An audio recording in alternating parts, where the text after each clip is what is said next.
होने वाले विधानसभा चुनाव से पहले पीएम मोदी ने एक बार फिर किए देवभूमि का दौरा। इस दौरान पीएम ने बाबा केदार के किए दर्शन।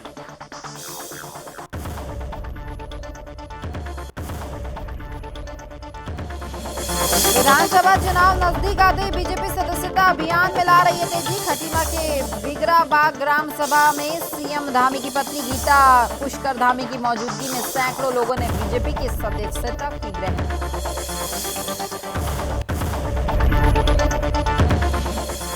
उत्तराखंड में 4 धामों में से केदारनाथ और यमुनोत्री धाम के कपाट आज हुए बंद। विधिवत पूजा अर्चना के बाद बंद किए गए कपाट। इस दौरान भारी संख्या में भक्त रहे मौजूद। सितारगंज में दर्दनाक हादसा आया सामने। नानकमत्ता दिवाली मेले में लौट रहे श्रद्धालुओं की तेज रफ्तार ट्रैक्टर ट्रॉली ने चौराहे पर बने गोल चक्कर से टकराए। हादसे में एक की मौत, कई लोग घायल।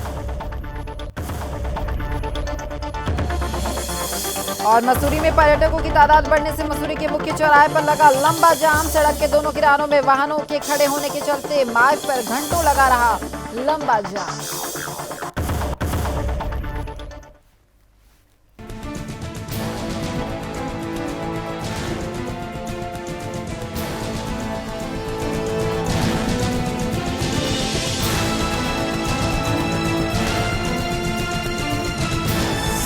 आप देख रहे हैं सुदर्शन न्यूज। नमस्कार, उत्तराखंड विशेष देख रहे हैं आप और मैं हूं आपके साथ स्मारिका ठाकरे। उत्तराखंड में अगले साल होने वाले विधानसभा चुनाव से पहले प्रधानमंत्री मोदी एक बार फिर से कल देवभूमि उत्तराखंड पहुंचे। इस दौरान पीएम मोदी ने बाबा केदार के दर्शन किए और केदारनाथ में 400 करोड़ रुपए की परियोजनाओं का लोकार्पण भी पीएम मोदी ने किया। पीएम मोदी ने जनसभा को संबोधित करते हुए केंद्र और राज्य सरकार के कार्यों की जमकर सराहना भी की है और पीएम ने कहा कि 4 धाम सड़क परियोजनाओं पर तेजी से काम चल रहा है। चारों धाम हाईवे से जुड़ रहे हैं। भविष्य में यहाँ केदारनाथ तक श्रद्धालु केवल कार के जरिए ही आ सकेंगे। इससे जुड़ी प्रक्रिया भी अब शुरू हो गई है। यहाँ पास में ही पवित्र हेमकुंड साहिब जी भी है। हेमकुंड साहिब जी के दर्शन आसानी से हो, इसके लिए वहां भी अब तैयारियां शुरू कर दी गई है। पीएम मोदी ने कहा कि उत्तराखंड में तेजी से विकास कार्य हो रहे हैं। इसी का ये नतीजा है कि 4 धाम यात्रा आने वाले भक्तों की संख्या में लगातार रिकॉर्ड बना रही है। इस दौरान उन्होंने तीर्थ पुरोहितों के कार्यों की जमकर सराहना भी की। तो वहीं दूसरी तरफ पीएम मोदी के केदारनाथ दौरे पर सियासत भी अब गर्मा गई है। विपक्ष ने पीएम के केदारनाथ दौरे पर अब सवाल भी खड़े किए हैं। कांग्रेस का आरोप है कि प्रधानमंत्री अपने केदारनाथ यात्रा की मार्केटिंग कर रहे हैं, जो कि आस्था के साथ खिलवाड़ है। तो वहीं तीर्थ पुरोहितों की नाराजगी यह है कि प्रधानमंत्री ने देवस्थानम बोर्ड पर कोई बात नहीं की। कुल मिलाकर एक और जहां बीजेपी पीएम मोदी के केदारनाथ दौरे को ऐतिहासिक बता रही है, तो वहीं विपक्ष की ओर से इसे विफल बताया जा रहा है। लेकिन इस बात में कोई दो राय नहीं कि केदारनाथ धाम का तेजी से विकास हो रहा है।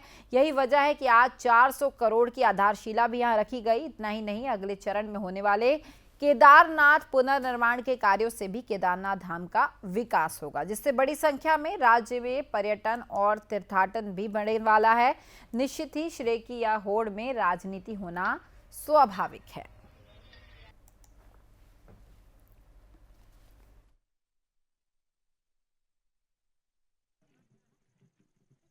आम आदमी बनके भक्त बनके अहंकार का प्रदर्शन करने के लिए गए हैं और उस प्रदर्शन का सब प्रसारण हो रहा है, तो उसके लिए गए हैं। शिव के पास तो जो जाता है, यदि कोई मुझसे कहता तो मैं कहता भाई शिव के पास तो भक्त के तौर पे हम भी कभी भगवान की कृपा से मुख्यमंत्री थे, लेकिन एक कदम दिखा दीजिए जिसमें हमने वहाँ की परंपरा के विपरीत आचरण किया। सुविधा होगी। भगवान केदारनाथ की सेवा उनके लिए अब कुछ सरल होगी, कुछ आसान होगी। और मैंने तो पहले देखा है, कभी प्राकृतिक आपदा आ जाती थी तो यात्री यहां फंस जाते थे, तो इन पुरोहितों के घरों में ही एक एक कमरे में इतने लोग अपना समय बिताते थे। और मैं देखता था कि हमारे पुरोहित खुद बाहर ठंड में ठिठुरते थे, लेकिन अपने जो यजमान आते थे, जो अपने उनकी चिंता करते थे। मैंने सब देखा हुआ है।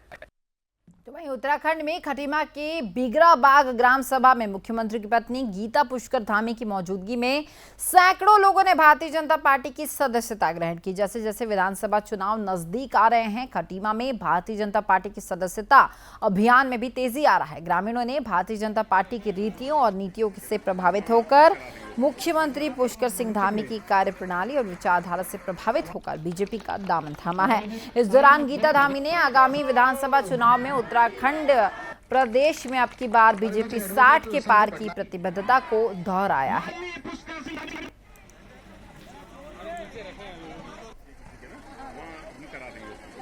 जो है जिस प्रकार से हमारे देश के यशस्वी प्रधानमंत्री जी श्री माननीय मोदी जी जिस प्रकार से कार्य कर रहे हैं और साथ में हमारे प्रदेश के माननीय मुख्यमंत्री जी श्री धामी जी जिस प्रकार से कार्य कर रहे हैं और जनहित में एक के बाद एक जो है नए निर्णय लिए जा रहे हैं, उससे जो है लोगों में काफ़ी उत्साह है, जोश है और सभी लोग जो है ऐसी पार्टी से जुड़ना चाहते हैं और उनके साथ मिल करके अपने क्षेत्र हित में, प्रदेश हित में कार्य करना चाह रहे हैं।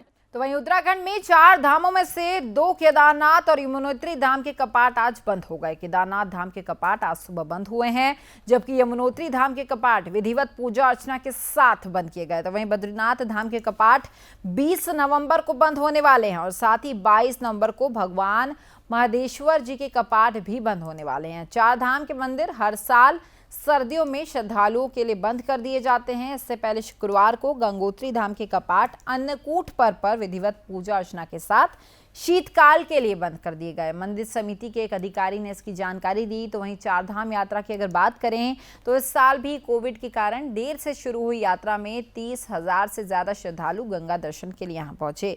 उत्तरकाशी के जिलाधिकारी ने यह बताया कि 18 सितंबर से अब तक तीर्थयात्रियों ने गंगोत्री पहुंचकर मां गंगा के दर्शन किए हैं। प्रदेश के राज्यपाल गुरमीत सिंह, सीएम पुष्कर सिंह धामी, पूर्व सीएम त्रिवेंद्र सिंह रावत सहित प्रदेश के पर्यटन मंत्री सतपाल महाराज और पूर्व सांसद मनोहर कांत ध्यानी, विधानसभा के अध्यक्ष प्रेमचंद अग्रवाल और 4 धाम विकास परिषद के पूर्व उपाध्यक्ष आचार्य शिव प्रसाद ममगाई ने धामों के कपाट बंद होने से पहले चारों धाम में जुड़े व्यवसाय से जो लोग थे और जिला प्रशासन सहित सभी विभागों के अधिकारियों, कर्मचारी और चिकित्सा पुलिस प्रशासन को यात्रा समापन होने पर बधाई दी और ये कहा है कि कोरोना काल के बावजूद यात्रा सफलतापूर्वक संपन्न हो रही है।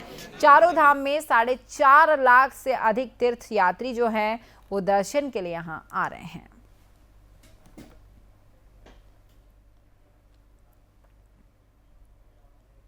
तो वहीं सितारगंज से एक बड़ी खबर निकल कर सामने आ रही है। आपको बताया कि नानकमत्ता दिवाली मेले से लौट रहे श्रद्धालु की तेज रफ्तार ट्रैक्टर ट्रॉली बिस्टी चौराहे पर बने गोल चक्कर से टकरा गई। टक्कर इतनी जबरदस्त थी कि जिसमें दर्जनों लोग जो थे वो घायल हो गए और एक श्रद्धालु की घटनास्थल पर ही मौत हो गई। घायलों को मौके पर पहुंची पुलिस ने स्थानीय निवासियों की मदद से अस्पताल पहुंचाया, जहां डॉक्टर्स ने उनका उपचार किया।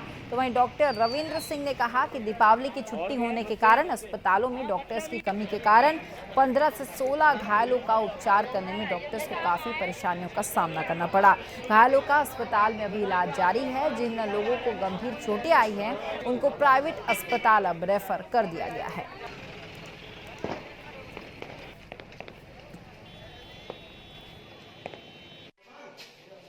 समथिंग जब मैं बिस्टी चौराहे पे पहुंचा, वहाँ मैंने देखा एक ट्रैक्टर ट्राली एक्सीडेंट हो गई थी।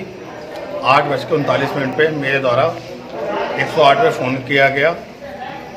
108 9:04 पे आई जिसके मेरे पास जीपीएस फोटो है।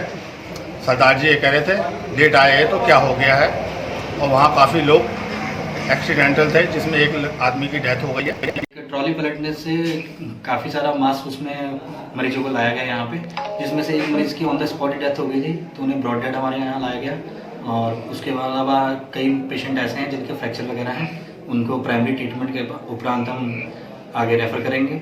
और बाकी काफ़ी सारे पेशेंट ऐसे हैं जिनको कुछ छोटे छोटे हैं, तो उनका इलाज यहाँ पे कर दिया गया। हम नानूते से आ रहे थे, अपने घर जा रहे थे। ये कौन सा चौराहा है? तारगंज का बिस्टी चौराहा है। हम अपने घर जा रहे थे, ट्रैक्टर तेजी से था इसलिए उसके ऊपर चढ़ गया था, पटरी के डिवाइड चक्कर के ऊपर चढ़ गया था। लगभग होंगे 15-20 लोगों की चोट लग गई होगी। एक दिन हो गया। उत्तराखंड से इस वक्त की एक बड़ी खबर का रुख करेंगे जो निकलकर सामने आई है। आपको बताएं कि उत्तराखंड में डॉक्टर उपासना शर्मा को राजीव गांधी गोल्ड मेडल मिला है। इस वक्त की बड़ी खबर आपको बता दें, रिसर्च एसोसिएशन ने अवार्ड से राजीव गांधी अवार्ड से इन्हें सम्मानित किया है और पीजी कॉलेज में असिस्टेंट प्रोफेसर है डॉक्टर उपासना। इस वक्त की बड़ी खबर, डॉक्टर उपासना शर्मा को राजीव गांधी गोल्ड मेडल से सम्मानित किया गया है।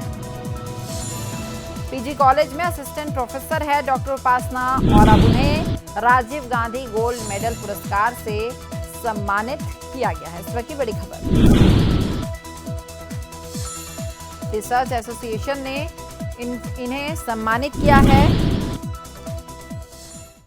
तो चलिए बढ़ेंगे आगे। पहाड़ों की रानी मसूरी में एक बार फिर से लंबा जाम देखने को मिला। आपको बताएं कि देर शाम को मसूरी में पर्यटकों की तादाद बढ़ने से मसूरी के मुख्य चौराहे पर जाम लग गया, जिससे लोगों को भारी परेशानियों का सामना करना पड़ा, जिसको लेकर लोगों में पुलिस की जो व्यवस्था है उसको लेकर भी आक्रोश देखा गया। मसूरी मोतीलाल नेहरू मार्ग के पास सड़क के दोनों किनारों में वाहनों के खड़े होने के कारण देर शाम को घंटों जाम लगा रहा। आपको ये बताएं कि मोतीलाल नेहरू मार्ग के स्थित कई होटल संचालकों के पास पार्किंग नहीं है। ऐसे में होटल संचालक पर्यटकों की गाड़ी सड़क किनारे खड़ी करा देते हैं, जिससे अक्सर रोड पर जाम लग जाता है। लोगों ने पुलिस प्रशासन से आग्रह किया है कि वो मसूरी में पर्यटकों की तादाद बढ़ने पर लगने वाले जाम की को जो है निजात दिलाने में ठोस कदम उठाएं। दोनों जगह पे आप देख सकते हो पार्किंग मतलब है नहीं, नो पार्किंग में गाड़ियां लगा दी है, कोई पुलिस वाला दिखा।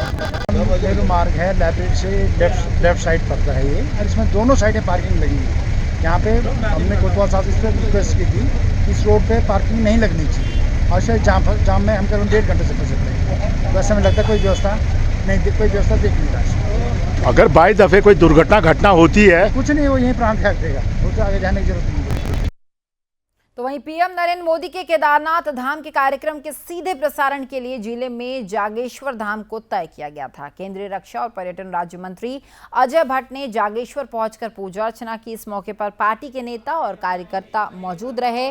सभी ने पीएम मोदी के केदारनाथ धाम में आदि गुरु शंकराचार्य की मूर्ति के अनावरण के अवसर पर हुए कार्यक्रम का सीधा प्रसारण देखा। इस दौरान अजय भट्ट ने लोगों को संबोधित भी किया। उन्होंने कहा कि आदि गुरु शंकराचार्य ने सदियों पहले केदारनाथ आकर तपस्या की, उत्तराखंड में 4 धामों की स्थापना की। उन्होंने कहा कि इस दौरे पर केदारनाथ पहुंचने में काफी कठिन हुआ करता था, लेकिन दक्षिण भारत से आकर धर्म के ध्वजवाहक शंकराचार्य ने इस तपोभूमि के महत्व को पूरे विश्व को समझाया और पीएम मोदी इस स्थान को एक बार फिर से विश्व स्तर तक पहुंचा रहे हैं। इससे पहले प्रधान पुजारी जागेश्वर धाम हेमंत भट्ट और पंडितों ने भट्ट से मंदिर में जलाभिषेक भी करवाया।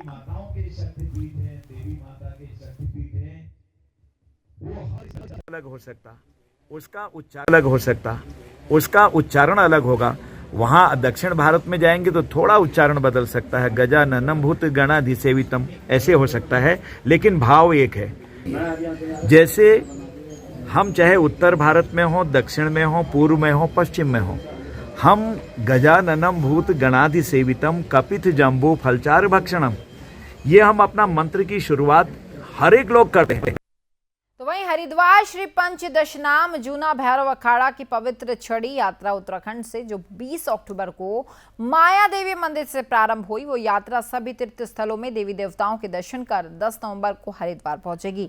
यात्रा के बारे में सभापति श्री महंत प्रेम जी ने कहा कि यात्रा आदि गुरु जगत गुरु शंकराचार्य दिग्विजय ने कई साल पहले ये यात्रा की थी। जो कई साल पहले ये यात्रा थी वो बीच में किसी कारणवश बंद हो गई थी। तो वहीं पूर्व सीएम त्रिवेंद्र सिंह रावत ने फिर से इस यात्रा को शुरू किया है और आज सीएम पुष्कर सिंह धामी के प्रयासों से फिर से यात्रा शुरू की जा रही है। इस यात्रा का मुख्य उद्देश्य सनातन धर्म का प्रचार करना है और जिन 5000 मंदिरों का उत्तराखंड में शंकराचार्य जी ने जीर्णोद्धार किया, उन मंदिरों में दर्शन कर पूजा अर्चना जो है की जाएगी। और आज हम मां पूर्णागिरी धाम भी पहुंचे। उन्होंने कहा जहां जगत माता श्री मां पूर्णागिरी के दर्शन कर पूजा अर्चना कर मां के दर्शन उन्होंने की और साथ ही शासन प्रशासन ने टनकपुर से पूर्णागिरी धाम तक वाहनों से संत महात्माओं को दर्शन कराने में अपना सहयोग भी दिया, जिसमें थानेदार श्री हरपाल सिंह और तहसील परिसर के मंगला पटवारी भी यात्रा में शामिल हुए।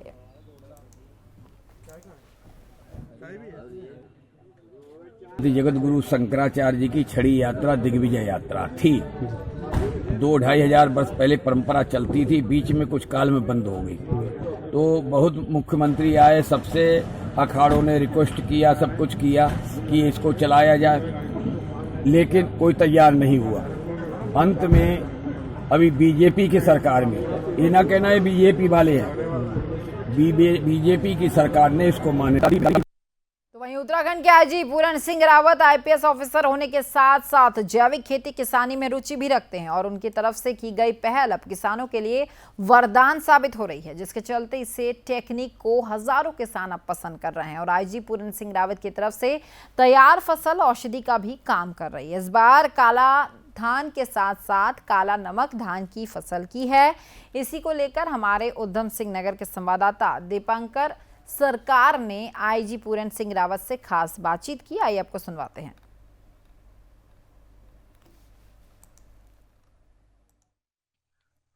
हमारे साथ मौजूद है उत्तराखंड के आईजी, जो आईपीएस ऑफिसर होने के साथ साथ जैविक खेती में भी रुचि रखते हैं। उनसे जानते हैं कि इस बार उन्होंने किस तरह की खेती की है। आईजी जी, आपसे ये जानते हैं कि इस बार आपने किस तरह की खेती की है, क्या क्या फसल आपने उगाया है? मैं बेसिकली 4-5 साल से ऑर्गेनिक खेती कर रहा हूँ। इस बार मैंने 3 वैरायटी की, चूँकि खरीफ में धान ही लगती है, तराई है, तो 3 वैरायटी का मैंने धान लगाया था। एक तो काला धान है और एक काला नमक है और एक 1509 लॉन्ग ग्रेन बासमती धान है। और ये सभी ऑर्गेनिक पद्धति से उगाए गए हैं। बारिश कम थी तो फिर इसका प्रॉब्लम कम था इस साल। आप जैविक खेती को लेकर यानी कि सरकार से किस तरह की मांग करते हैं?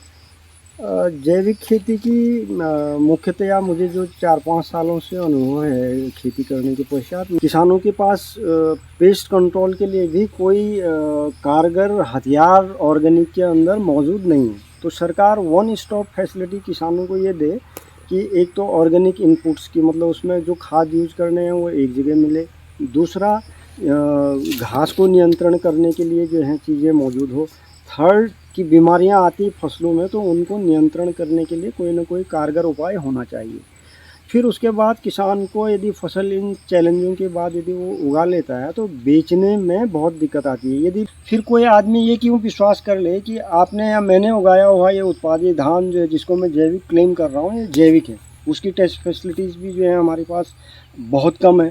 तो ये मुख्य दिक्कतें हैं। तो सरकार या जो भी संस्थान इसमें सक्रिय हैं जैविक कृषि को आगे ले जाने के लिए चाहिए कि ये जो 4-5 हर्डल्स मैंने गिनाए उनको दूर करना बहुत ज़रूरी है। और उसके बगैर जो है बहुत सारे फर्जी जैविक किसान या मतलब ऐसी एजेंसियां आ गई हैं जो फर्जी तरीके से सामानों को पैक करते हैं और मार्केट में 2-3 गुना दामों पर बेचते हैं। और ये प्रॉब्लम केवल इंडिया में नहीं है, ये ऑल ओवर वर्ल्ड जहाँ बहुत ऊंचे मानदंड हैं यूरोप अमेरिका में, वहाँ पर भी इस तरीके के प्रैक्टिसेस, मल प्रैक्टिसेस जो हैं किए जा रहे हैं। तो ये बहुत ज़रूरी है, जो मैंने कहा कि ये चुनौतियाँ दूर की जाए, ये प्रॉब्लम दूर की जाए। ये थे हमारे साथ आईजी साहब। मैं दीपंकर सरकार, सुदर्शन उधम सिंह। तो वहीं उत्तराखंड के सीएम पुष्कर सिंह धामी हरिद्वार दौरे पर रहे। सीएम धामी ने सबसे पहले भूपतवाला स्थित जैन मंदिर पहुंचे, जहां उन्होंने जैन गुरु जैनाचार्य विश्व रत्न सागर सूरी का आशीर्वाद लिया और उसके बाद कनखल स्थित जगत गुरु आश्रम वो पहुंचे, जहां उन्होंने राजेश आश्रम से मुलाकात कर उनका भी आशीर्वाद लिया। इस दौरान सीएम धामी ने कांग्रेसियों पर निशाना साधते हुए कहा कि कांग्रेस की नीति हमेशा से ही तुष्टीकरण की नीति रही है। उन्होंने आगे कहा कि पीएम मोदी के नेतृत्व में विश्व भर में भारत का मान बढ़ा है। उन्होंने कहा कि उत्तराखंड में जो काम हुए हैं वो कार्य नहीं हो सकते थे और ना ही वो अब होंगे। सीएम ने कहा कि केदारनाथ में 400 करोड़ रुपए के कार्य हुए हैं और भी कार्य वहां होने बाकी है, जिनका कार्य लगातार अपने प्रगति पर है। तो वहीं सीएम ने हरीश रावत के बयान का जवाब देते हुए कहा है कि सैकड़ों वर्षों से जो काम किसी ने सोचा भी नहीं था वो काम वहां धरातल पर अब साकार हुआ है और जिनका लगातार निरीक्षण खुद प्रधानमंत्री जी की तरफ से किया जाता है। देवस्थानम बोर्ड पर सीएम धामी ने आगे कहा कि सरकार की कमेटी सभी की भावनाओं को ध्यान में रखते हुए इस पर कार्य कर रही है और जल्द से जल्द रिपोर्ट आने के बाद कोई फैसला लिया जाएगा। जैन मुनि जी के पास आया था उनका आशीर्वाद लेने के लिए, और वो लंबे 16 दिन के मौन व्रत पर थे। कल ही उनका मौन व्रत समाप्त हुआ है।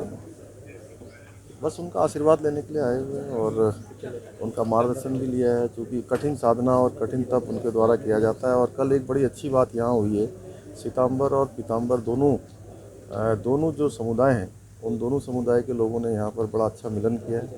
निश्चित रूप से मिलन हमारी संस्कृति का बहुत बड़ा एक रूप है, सबको मिलाने का रूप है। तो वहीं पौड़ी जिले के क्षेत्र में लगने वाले प्रसिद्ध 2 दिवसीय कांडा मेला अब समाप्त हो गया है। दूर दराज से आए श्रद्धालुओं ने भगवान शिव के मधु घोष अर्पित किए हैं। दिवाली के 2 दिन बाद लगने वाला ये मेला पहले पशु बलि के नाम से जाना जाता था, लेकिन अब पशु बलि को समाप्त कर मधु घोष भगवान शिव का ये अर्पित किए जाते हैं। इस दौरान लोग अपने इष्ट देवता की पूजा अर्चना भी करते हैं और साथ ही भक्त झूमते हुए भी नजर आते हैं। ये माना जाता है कि अब आदि गुरु शंकराचार्य केदारनाथ भगवान के पुनरुत्थान के लिए आए तो उन्होंने इस क्षेत्र के शिव क्षेत्र कहा और ग्रामीणों को यहाँ भव्य आयोजन करने के आदेश दिए गए, जिससे आज तक लोग इस मान्यता को मानते आ रहे हैं। ये भी कहा जाता है कि इस मेले में 12 पटिया के लोग यहाँ अपनी मनोकामना पूर्ति के लिए आते हैं।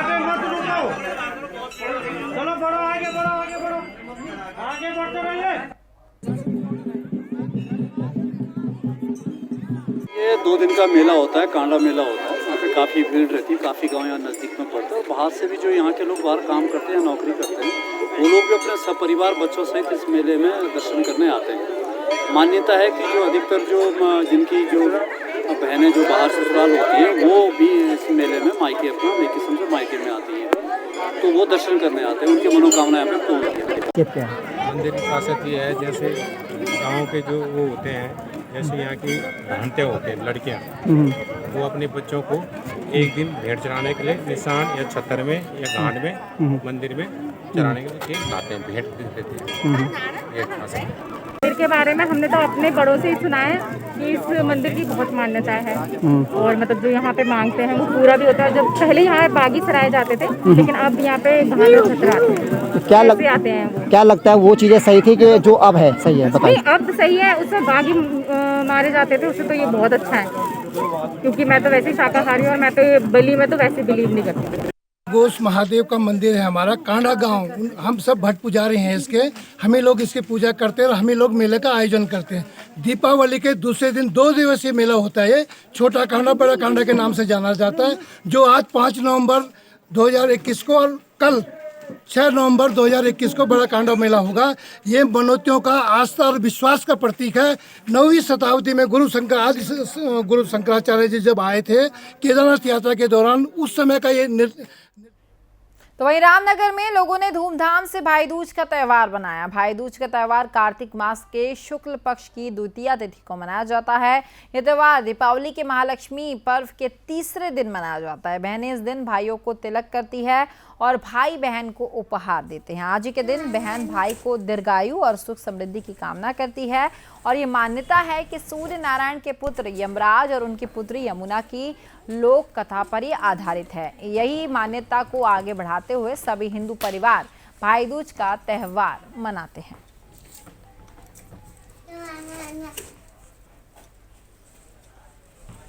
अपने छोटे भाई के साथ मनाया और ये त्यौहार हम अपने भाइयों की सुख समृद्धि और उनकी लंबी उम्र की कामना करते हुए मनाते हैं। और कहा जाता है कि ये जो त्यौहार है ये सूर्य नारायण के पुत्र यमराज और उनकी पुत्री यमुना की एक लोक कथा पर आधारित है। तो उसी को आगे बढ़ाते हुए सारे हिंदू परिवार आज के दिन भाई दूज का त्यौहार मनाते हैं और आज मैंने भी अपने छोटे भाई की सुख समृद्धि और कामना की प्रार्थना की है। तो वहीं ऋषिकेश के जयराम आश्रम में गोवर्धन पूजा और अन्नकूट महोत्सव धूमधाम से मनाया गया। इस मौके पर शहर के सैकड़ों श्रद्धालुओं ने पूजा अर्चना की। इस दौरान जयराम आश्रम के परम अध्यक्ष ब्रह्मस्वरूप ब्रह्मचारी ने श्रद्धालुओं को प्रसाद वितरित कर अपना आशीर्वाद दिया।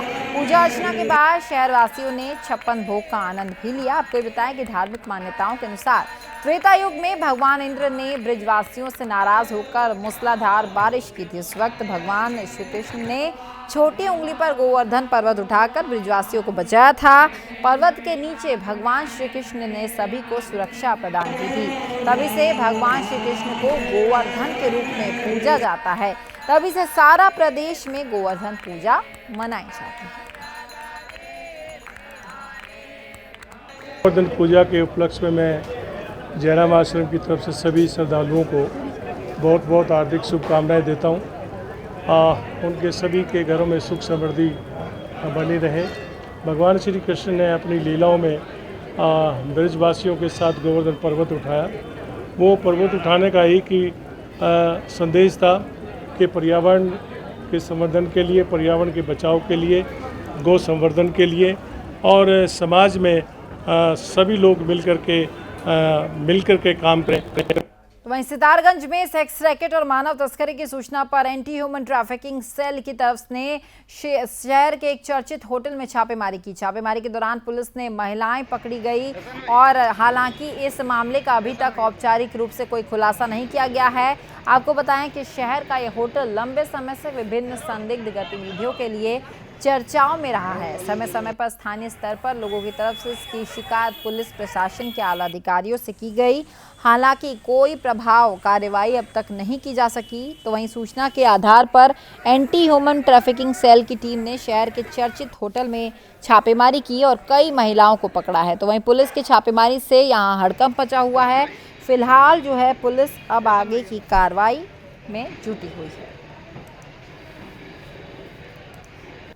ये हमारा एक एंटी ह्यूमन ट्रैफिकिंग सेल का गठन किया गया है। इसमें जो है इस तरह से शिकायतें जैसे अनैतिक व्यापार करना और मानव तस्करी और बाल श्रम, इस तरह से जो शिकायतें आती है उसमें कार्रवाई हम करते हैं। आज हमें सितारगंज में यहाँ पर जो कटिमा चौराहे के पास में एक झुनझुन होटल है, उसमें काफ़ी समय से शिकायत आ रही थी। आज भी हमारे पास शिकायत प्राप्त हुई थी कि इस होटल में जो है अनैतिक कार्य किया जा रहा है धड़ल्ले से। फिलहाल उत्तराखंड विशेष में इतना है, लेकिन सुदर्शन न्यूज में खबरों का सिलसिला लगातार जारी रहेगा। जय हिंद।